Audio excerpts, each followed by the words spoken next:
Welcome to Talking Business, a podcast produced in Melbourne, Australia. The podcast is available on the Acast site, my own website, the Apple Podcast Store, or wherever you go to get your podcasts. Or you can get it at the Business Acumen website at www.businessacumen.biz. For the most exclusive access to leading economists and business leaders from around the world, subscribe to Talking Business from my website, leongettler.com. I am Leon Gettler. My job is to review and monitor the week's news in business, finance and economics. I bring it all to you every week. This is episode number 22 in our series for 2025, and today's date is Friday, July the 11th. First, I'll be talking to Denis O'Shea, who founded Mobile Mentor in New Zealand in 2004. Since then, the company has helped millions of people unlock the full potential of their technology. He'll talk about the issue of remote work, cybersecurity, and how we are heading to systems that won't require passwords. And I'll be talking to RMIT economist Sinclair Davidson about the Australian Government Summit on Productivity and Tax Reform.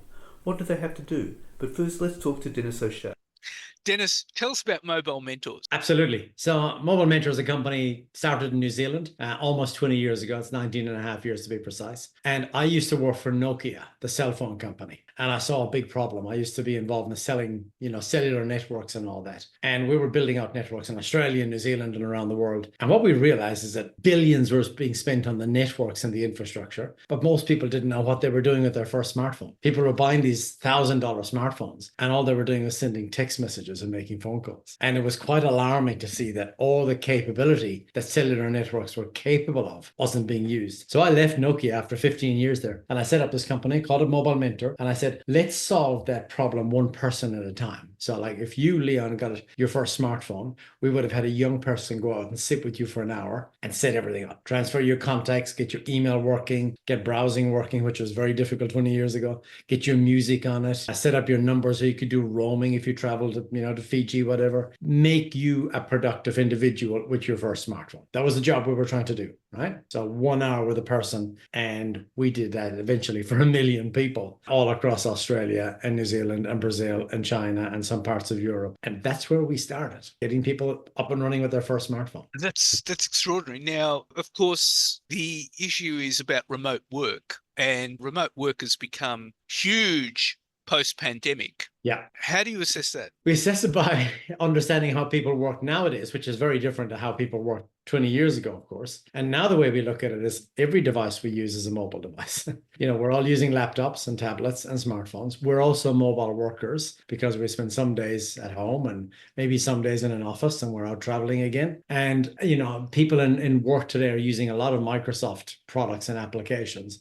But what we're finding is they're not using them that well. They're not using them very securely. And cybercrime is a colossal problem, just an enormous problem for us in society today. So the work we're doing now, 20 years later, is very different to the work we were doing 20 years ago. Now we're really helping people get the right balance between being secure enough to protect their information, their company information, and whatever data they need to protect, but also being productive and able to work and be super productive on any device, wherever they are, whether it's home, office, on the train, and getting that right and doing so with Microsoft technology for people, in particular in healthcare, education, government, finance, across different industries, and setting people up for success with all their devices in a modern hybrid way of working. That's fascinating. Now, so why has cybercrime become an issue with mobile devices? Is it that they're just readily accessed or readily tapped or readily hacked? Is it that it? Is that the issue? Cybercrime is not so much of a huge issue on mobile devices yet. It's coming, right? So cybercrime is increasing on mobile devices,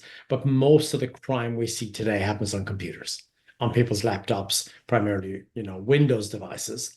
That's where a lot of the attacks are aimed. And one of the reasons that's happening and hackers are being so successful is a lot of the security infrastructure and the tools we put in place were designed in the last century, before we even had the vocabulary we have today around cybercrime and ransomware and all the attacks and bad actors and nation states and all that language we use today talking about cybercrime. Back in the day, we're take passwords, right?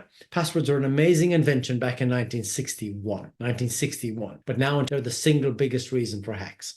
because people's credentials get leaked, or people reuse the same credentials on different websites, whatever, and they get stolen, and then they get sold on the dark web, and people get breached. So that's one example. Then there's others, like having this idea of a corporate domain and thinking that everyone inside the domain is safe and everyone outside it is bad. Well, that doesn't work anymore because we're all taking our devices home and we're working on the train and the plane and all the rest of it. So we have security constructs and ideas and technologies in the last century that a lot of companies are still reliant upon, and they're just not fit for purpose in a day and age when we're all getting, hundreds of spam emails and phishing attempts every day. Well, this is fascinating because a lot of large companies are getting hacked, which is quite extraordinary. And a lot of large companies would have the, as you put it, the infrastructure from last century. And so you think, how did Optus, for example, get hacked? How did Medicare get hacked? And why? Why did they? And then you realize that their protection systems are from another era. It's interesting you mentioned those. We did some research at the beginning of this year to understand how people perceive their personal privacy and their organization security. And we did the research in Australia, New Zealand, and the United States, and the UK. And Australia showed up as quite an outlier in our research. Australians are about 10% higher in terms of how they prioritize personal privacy over their company security, and quite different to the US and the UK. And we think the reason is the Medibank and the Optus breaches, and the fact that some people had to go and get their driver's license changed and do some other highly inconvenient things. That's made security top of mind for a nation in a way that hasn't happened yet in the US or the UK, and hopefully it won't happen. But Australia has suffered enormously from some of these breaches, and it's changed how people think about their privacy now. How does your company address that issue? How we help address that issue is by making security invisible. So that's what we're trying to do. So we know we need more security, but what we need to try and do is not make it in your face, because we know that if you put security in someone's face and it's just there and you're annoying them, they're going to find workarounds, and they're going to be using Gmail and Dropbox and all sorts of ways of cheating to get around your policies. We know that from our research and our data. So what we're trying to do is use the tools we've got, the modern tools we've got, to enable people to go passwordless. So get away from this password nightmare we've been living since 1961 and embrace things like single sign-on and biometrics on our devices. So we're using our faces or our fingerprint or our voice. And there's a whole bunch of other things we can do, putting additional security on devices, certificates, and a whole bunch of things that enable people to be more secure than they ever were before. But we're hiding it. We're making it invisible, so it's not in the user's face. But if someone's trying to breach that device, the device has really good defenses. So that's the key strategy, making security invisible and doing that with layers of Microsoft technologies, which most companies already have. They've bought the licenses. They just haven't turned on all the things and connected them all together to create this kind of web of invisible security. So invisible security is stuff like fingerprints and a voice and a picture and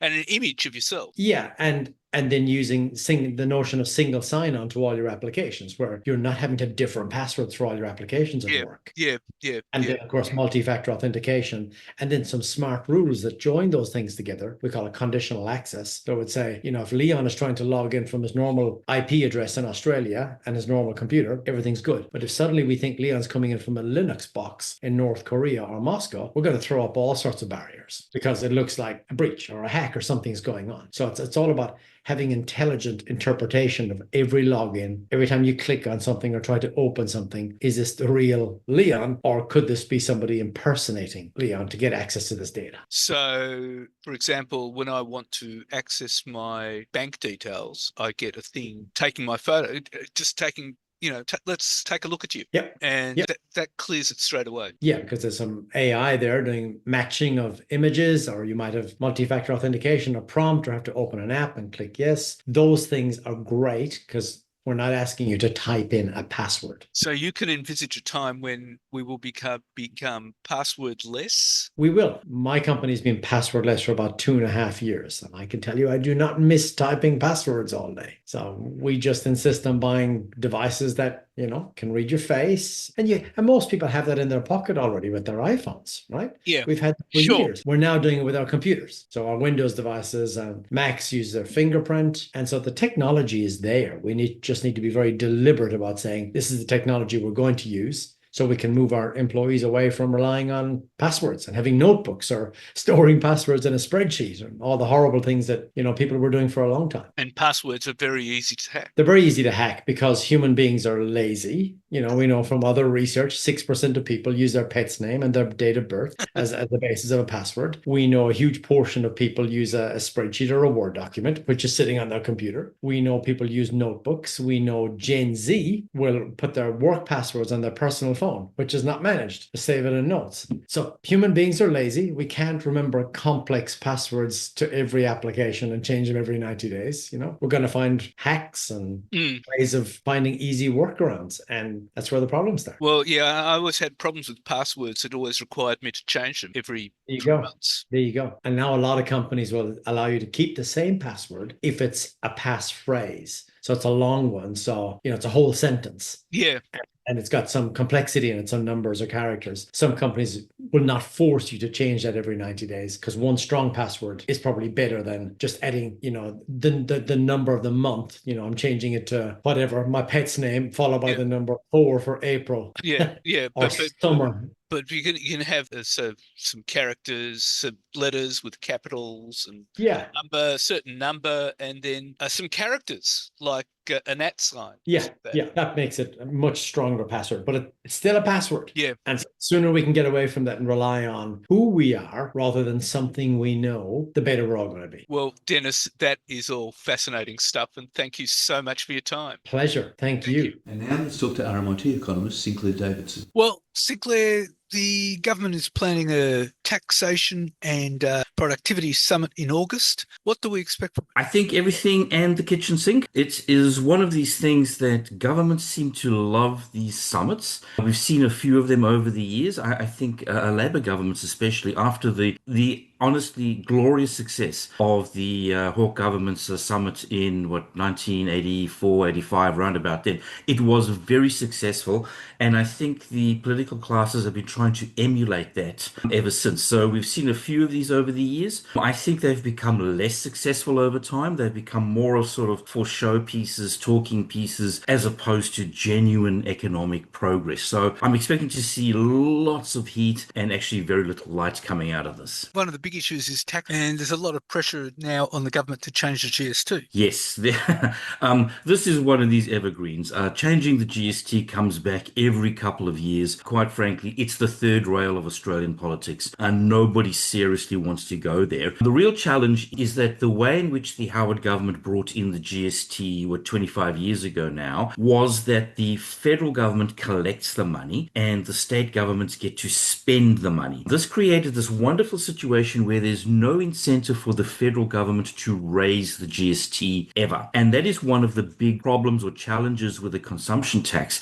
is the rate comes in very low and ends up getting ramped up quite substantially over time. So our GST rate of 10%, I think, is one of the lowest, if not the lowest in the world. There's no incentive to change it on the federal government's part. So this gets spoken about quite a lot. There are good technical economic reasons why you would want to change the rate, because Australia is very highly dependent on direct taxes, which are of course economically very expensive. So the arguments are actually pretty good from an economic perspective, but the arguments are terrible from a political perspective. From the political perspective, there'll be losers from it, but the great advantage that the Howard Costello regime had was that they could buy off the losers. And they did, and very generously too. So the issue was that, there was payments galore to everybody. And if you kind of remember at the time, they were doing this from a position of fiscal strength. Doing tax reform from a position of fiscal weakness, which is where we are now, is a bit of a challenge. I mean, the Howard Costello GST was actually a genuine reform in that it was more or less revenue neutral. It was more or less a whole bunch of incredibly bad state taxes were replaced by a more efficient federal tax. We're not in that position right now. Right now, we're in a position of governments need to tax stuff because they need the money. And that's always a bad reason to actually bring in a tax. I'm going to put reform here in scare quotes. It's always a bad reason to bring in a tax reform because you need the money. Our government is already relatively large to GDP by Australian historical standards. So if they want to be doing reforms, they need to be thinking about cutting spending, getting the budget back into balance, and then thinking about tinkering with the tax system. Unfortunately, we are not in that position right now, and I think they're going to realize that when they come out of the productivity summit that's going to be held in a couple of months' time. Well, the productivity summit will be fascinating too, because Australia has one of the lowest rates of productivity. I don't know. And of course, you've got whole issues like AI coming in, and I don't really know how it's going to work. It's going to be very hard to sort of I don't know, to mix metaphors here to square that particular circle. Well, it's going to be a huge challenge here. So what has actually happened is over the past, let's say 15 to 20 years, we've actually been in a situation where we've been expanding the non-market sector of the economy. Now, it's measured pretty badly, the non-market sector of the economy. But what has basically started happening is that we've started borrowing money in order not to finance investment. We've actually started borrowing money to finance consumption. We've also started moving more and more resources out of the productive sector of the economy into the less productive or unproductive sector of the economy, depending upon how you want to describe that. Also, we are moving resources into that part of the economy where measuring productivity is incredibly difficult and where we don't expect productivity gains anyway because of what's called Baumol's cost disease. And the idea of Baumol's cost disease is that services are inherently less productive than, say, manufacturing or some other industrial activity, simply because if you've got a four-string quartet playing a piece of music, 200 years ago you had to have four people doing it, and 200 years later you still got four people doing it. So the productivity gains in some part of the economy are actually going to be lower when you measure them and the ways which we can measure them. So we have this challenge, and it has been happening, and it's becoming incredibly difficult to actually say to people, well, hang on, we shouldn't be spending money on this, that, or the next thing. And now where we see this debate manifesting itself most spectacularly is in the NDIS. It was never expected that the NDIS would grow at the rate at which it is growing. I think it's taken everybody by surprise, and making arguments to wind back the NDIS is incredibly difficult. And it's actually going to take sort of political skills that I don't think our current bunch of politicians actually hold in order to make an economic argument without being seen to be some sort of Grinch who's just trying to steal, people's livelihoods and people's welfare and all this sort of stuff. So that's an incredibly difficult argument to make. I don't know that anybody can right now that we have in the parliament can actually make that argument. Well, the NDIS is set to overtake the age pension and national security and almost everything else.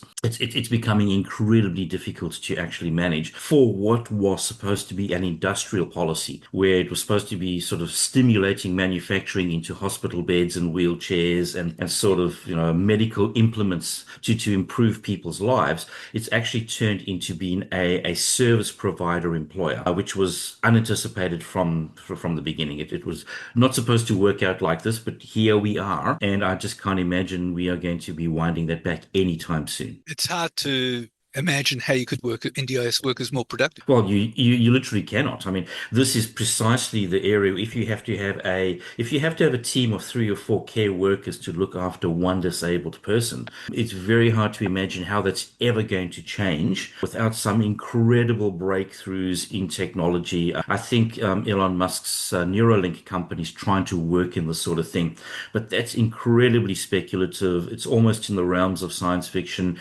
That's 10, 20 years down the track, and our budget doesn't have 10, 20 years worth of slack in the meantime to sort of pick that up. So I just can't imagine the trajectory the economy's been on in the last 15, 20 years is not going to turn around. At the same time, as you said before, there's AI coming in. So a lot of the sort of white-collar service economy positions are going to be displaced by AI. Now, I've got no doubt in the fullness of time that human beings, like every other technology, will move on to other things. We've always had this sort of substitution effect where technology substitutes for something and then people do something else. I've got no doubt that will actually happen. But if you think back to the Industrial Revolution, this happened over the period of a couple of generations. And indeed, I remember when, this will date me, when computers came in and people were saying, and calculators, and people are saying, look, you won't need accountants anymore, or you won't need Yes. computers will do all the work for you, but they didn't. And frankly, my dealings with a lot of businesses is that they don't have a clue how to use AI. They definitely do not. AI is one of these sort of bottom up sort of things. It's very hard to train up a person in AI right now because, quite frankly, nobody really knows much. And there is so much information, false information, disinformation, crazy information out there. I think I am not at all worried about the fact that an AI is going to take over the world and sort of make all human beings extinct. I mean, that's wonderful science fiction stories. And when I give lectures on AI, in the very first lecture, I'll point to somebody in the classroom and I'll say, I want your boots, your clothes, and the keys to your motorcycle, which is, of course, that famous line from the Terminator movies. That's all good fun and exciting, but in actual fact, that's not what AI is going to be doing. It's got no imagination, no creativity, no initiative, no agency. So in actual fact, human beings who do have those things are now at an advantage. So it is going to be interesting to watch, but this is going to be a technology where people are going to have to experiment a lot. It's going to have to bubble up through organizations. It's not going to be a top-down sort of thing. So the productivity solution or the productivity impact is going to be very patchy across the economy, but we are going to see people displaced by either people with AI or people who are better at using AI than otherwise being the case. So my advice to everybody, and I say to all my students, get out in front of this. And indeed, until businesses and everyone gets used to AI, this could take years. Oh, absolutely. I've got no doubt it's going to be a slow process bubbling through, but it's going to be one of those things where it's going to be nothing and then suddenly it's all going to happen. I think it was Bill Gates who kind of said, 2 years in technology is too short, but 5 years is too long. So I don't want to say it's all going to happen in 5 years, but certainly it's going to be one of those nothing seems to be happening and then suddenly it's going to be all around us. So it is going to be very interesting. It is going to be very challenging. If you kind of think the Australian economy, we're a service economy. We are an exporter. A lot of the world's supply chains start in Australia. We provide a lot of the services that start those supply chains going. So the banking services, the financial services, the accounting services, all those sorts of things. We actually sustain supply chains going out there. If AI is working to reduce new employees coming into those industries, because the whole argument is you can get an experienced person with an AI now doing the job of a few of their minions, that actually kind of says down the track is where the challenges are going to be for the Australian economy. We're not going to be able to replace our workforce with the kind of service that we've had. It also says to us that more younger people are going to be at a disadvantage. We know youth unemployment is a challenge already, generally speaking.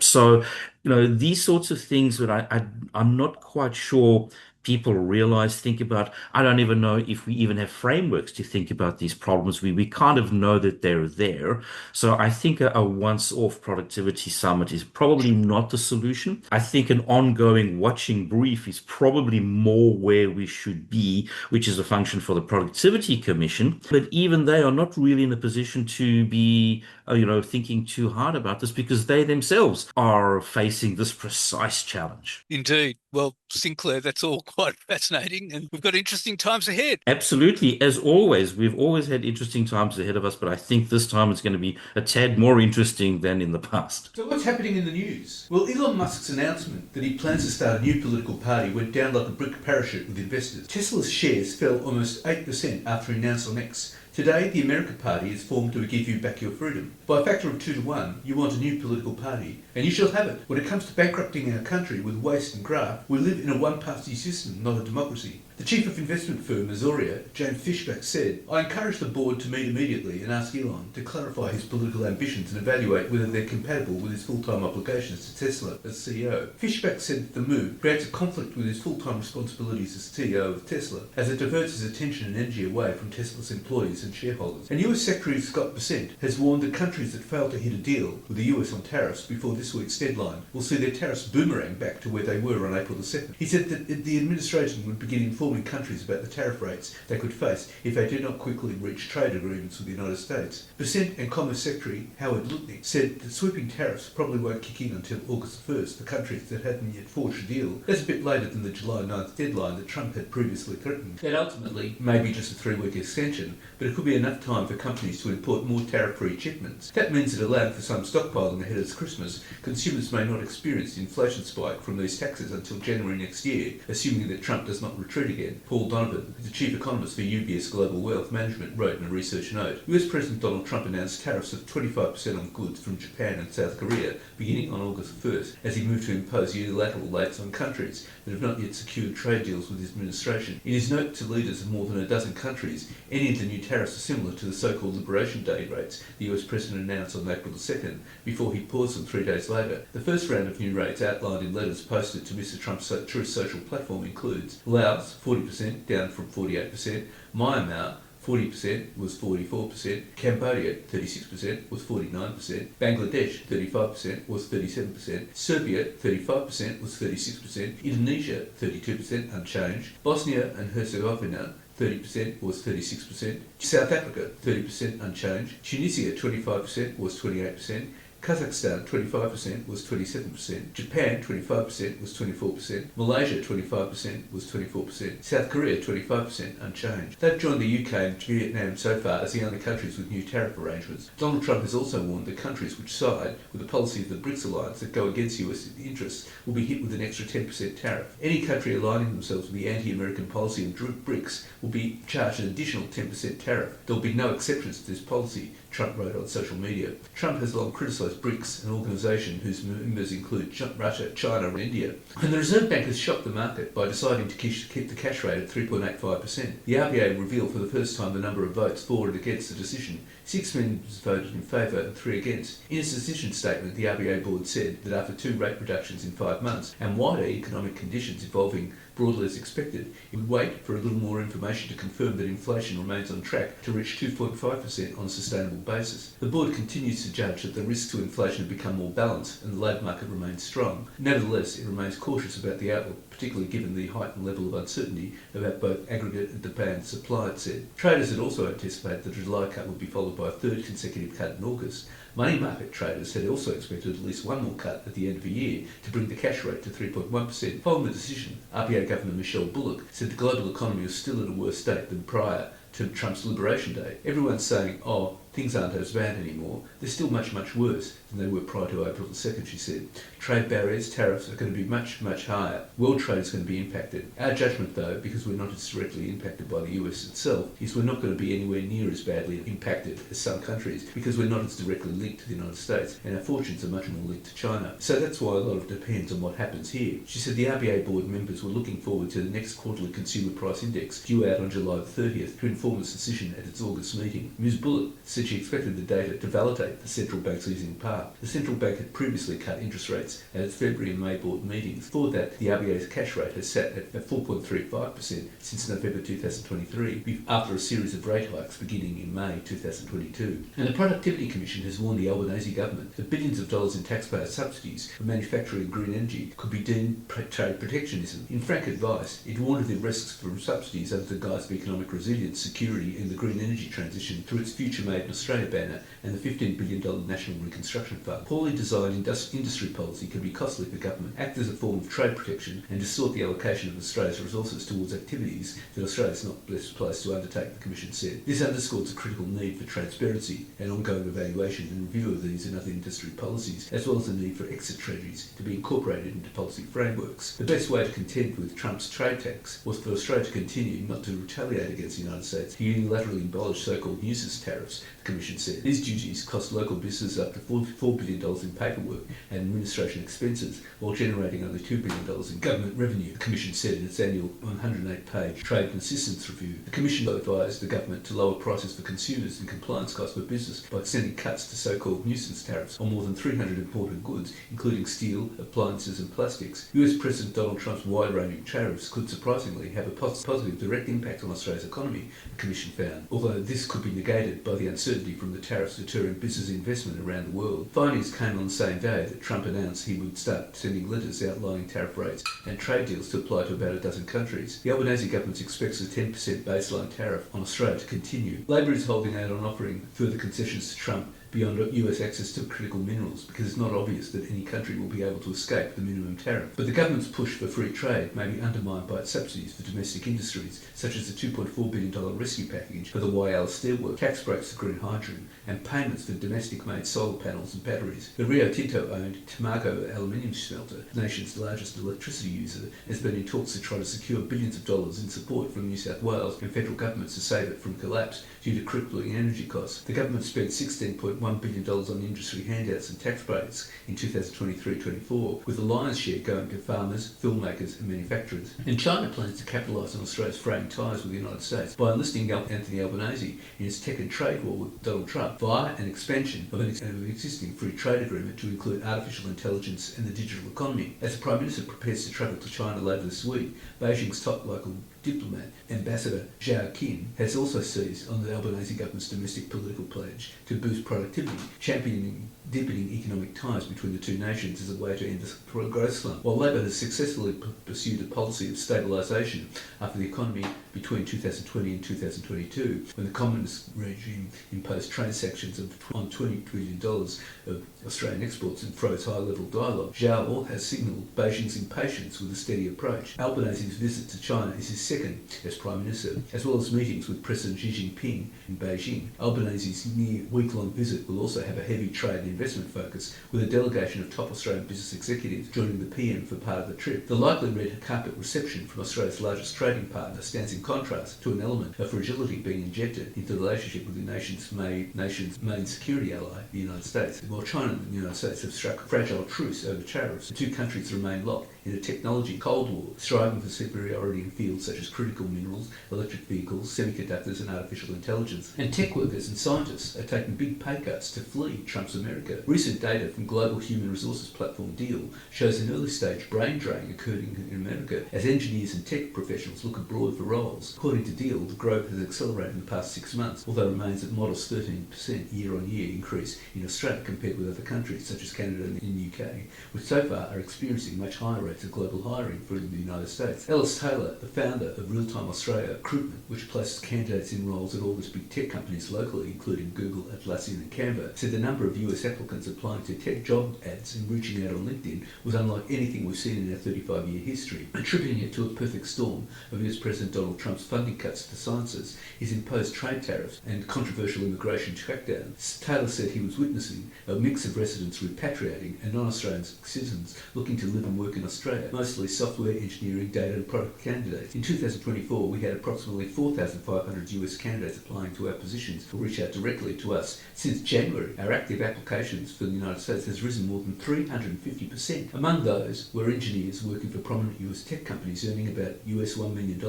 That's $1.5 million Aussie, and willing to accept pay cuts of up to $600,000 for a similar role in Australia. The rise of artificial intelligence and plans by tech giants such as Meta to spend hundreds of billions on AI projects and research in coming years is adding to the exodus, according to one head of engineering, actively looking for roles and planning to move to Australia by the end of the year. And Mineral Resources says it is reviewing its plans for Managing Director Chris Ellison to leave, despite having told shareholders he would depart next year after admitting to involvement in a tax evasion scheme that enriched the businessman at the expense of the company. Ellison is a high-profile West Australian entrepreneur who founded MinRes in 1992, growing the sprawling company into an ASX-listed diversified miner and mining services businesses worth almost $5 billion. A board investigation said Ellison had used company resources for personal reasons. It found Ellison had deleted emails relating to the scheme in an attempt to avoid information becoming public. On Tuesday, however, MinRes chairman Malcolm Bundy said he would review the leadership transition plan, which was put in place after the board review. The company told investors that Bundy's review of the plan would take into consideration the best interests of shareholders. And Australia's former intelligence chief, Duncan Lewis, says defence innovation would get a spectacular boost if Australia finally signed up to a $163 billion Horizon Europe Collaborative Research Fund. It seems like a no-brainer to me, said Lewis, the former head of the Australian Security Intelligence Organisation, who now chairs defence company Thales Australia and the European Business Council. I mean, there are only so many levers we can pull in productivity. There are a few, but one of the very big levers, and to my mind, one of the very attractive levers pull, is the research and innovation area. My own company, Thales, a French company, is deeply in research, innovation and development here in Europe. So we should be at this pushing really hard to get into the tail end of Horizon Europe and whatever comes along next. Australia has refused over many years to sign on to the Horizon Europe Fund, despite nations as diverse as Israel, Turkey, New Zealand and Faroe Islands all being members, and research leaders saying it would unleash a cycle of innovation through long-term relationships between European and Australian researchers and high-tech companies. The Albanese government has been under increasing pressure to join the research fund following the Trump administration's attempts to influence what is research and by whom, a possible collapse in funding. In 2024, the US government contributed $386 million in funding to a collaborative project with Australian researchers, equivalent to nearly half the entire budget for the Australian Research Council. But with that funding now in question, pressure is building to find viable alternatives. And Qantas says it's been contacted by a potential cybercriminal less than a week after revealing a significant breach and theft of data on up to 6 million of its customers from its records during a cyber attack. Qantas is warning a significant amount of customer data has likely been stolen from its records during the cyber attack against the airline on Monday. The airline said in a statement on Monday that it is working to verify the legitimacy of the contact and have contacted the Australian Federal Police, or AFP. It is not confirmed the nature of the contact or whether a ransom was sought. Qantas said last week that it was investigating the proportion of data that had been stolen, though it expected it would be significant. The airline says it has continued to work with specialist cybersecurity experts forensically analysing the impacted system. That investigation has determined that the system is now secure and no credit card details, personal finance information or passport details were accessed in the breach. And the law firm Arnold, Thomas and Becker said it is filing a claim against national childcare giant G8, the operator of several centres where accused Melbourne paedophile Joshua Dale Brown worked on behalf of a parent, while more than 100 families had contacted the firm for legal advice. They are seeking damages against G8. Brown, 26, is in custody and will be brought to court in September to face more than 70 charges, including sexually penetrating a child under 12, attempting to sexually penetrate a child under 12, sexually assaulting a child under 16, and producing child abuse material. Any civil cases will not affect the charges against Brown, which must be proven beyond reasonable doubt. Principal lawyer Jody Harris said families felt confused and alone as they faced 3-hour waits for hotlines about the crisis before being provided with generic information. There's a lot of misinformation. Parents are reeling with where they turn to for answers, she said. Harris said the firm had been contacted by families whose children were alleged victims, as well as parents who had been told to get their child tested for STIs. The parents are traumatised, a lot of them. One parent is ringing me, the other one can't get out of bed. We've taken the child for testing, had to hold our children down screaming for blood tests. Some of them have had more intimate examinations than that. It's difficult to explain to the children why. Harris said some parents were now worried whether the child's nappy rash or recurrent urinary tract infections might be related to the scandal. And that's it for this week. And next week I'll be talking to Steve Plare, CEO of Plare Foods, who has helped rebuild the family brand to become an award-winning sustainable business that currently boasts more than 80 stores across Victoria with a strong focus on profitability and growth. And I'll be talking to AMP Capital Chief Economist Shane Oliver, who will explain why the RBA has kept rates on hold, what impact this will have on markets, and whether we can expect more rate cuts this year. For the most exclusive access to leading economists and business leaders from around the world, subscribe to Talking Business from my website, leongettler.com. If you like Talking Business, please leave us a review with Apple Podcasts. Thank you in advance. In the meantime, you can find me on Facebook, Twitter, or X as it's now known, Instagram, LinkedIn and YouTube. If you want to contact me, email me at leon@leongettler.com. I answer all emails. Also in my spare time, I have a copywriting business. If anyone needs newsletters, blogs, articles or editorial, email me. Looking forward to the next episode of Talking Business.